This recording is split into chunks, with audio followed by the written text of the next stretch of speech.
This is Homer, can you believe it? Not long ago, Marge's career took off in a big way, and she became a successful woman. Naturally, Homer ended up as a kept man. And my wife is paying for everything. Right then, a good-looking guy nearby felt the same way. He called over more good-looking guys with great bodies, and Homer learned that all their girlfriends had dumped their husbands as soon as they got rich. This made Homer start to feel insecure. He insisted confidently that Marge would never leave him, but the guys began listing the signs that a woman was losing interest, and Homer's mental defense gradually crumbled. Marge! Marge! Meanwhile, Marge was at a party. All her friends around her were telling her to replace her old bag. Homer, though, thought they meant replacing him.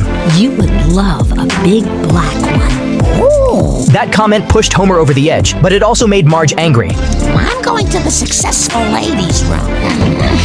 At a loss for what to do, Homer went to the three guys for help. One of them pulled out a photo of himself from the past, and Homer was stunned. He started jotting down the guy's fitness tips, but as soon as he heard he'd have to give up alcohol and candy, he dismissed all the exercise advice outright. Next, Homer went to a plastic surgery clinic. The doctor drew up a plan. He was going to tie Homer's stomach so that food couldn't pass through easily. To save money on anesthesia, Humo looked at the surgery bill. It's the bargain of a lifetime! And When Marge got home that night, she was shocked. The bedroom had been completely renovated. Homer showed up and took off his outer clothes, leaving Marge utterly stunned. But all of Homer's fat was just hidden behind his back. Marge was already eager for some intimacy, but Homer was panicking, terrified of being found out, when Marge suddenly looked toward his back. Those buns are popping fresh. Luckily, Homer reacted quickly to cover it up. The next day, Homer went back to the doctor, complaining that the method was useless. He demanded that every part of his body be made perfect. The surgery then began. At the same time, Marge was at an awards ceremony. Just as she was accepting her award, Homer showed up. He took off his outer clothes, revealing an extremely weird-looking body. my implants feel itchy.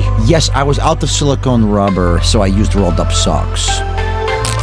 The townsfolk were all shocked. The mayor immediately told everyone to drive the monster away, and the townspeople closed in on Homer. Homer grabbed Marge and ran all the way to the top of the Notre Dame-style church. That's when Marge finally spoke up. You better not make me cry, because I don't know where my tear ducts are anymore. Turns out she had actually wanted to get a new husband. Hearing that, Homer burst into tears and said he didn't want to live anymore. Marge then gave him a little push off the edge. When Homer woke up in the hospital, he realized it had all been a dream. It turned out the doctor had told Marge about Homer's planned surgery, and she'd refused it. She said the Homer who was as fat as a pig was the best one. Homer sighed in relief, glad he hadn't turned into a monster. The only person who thinks you're a monster is the one who had to give you a sponge bath.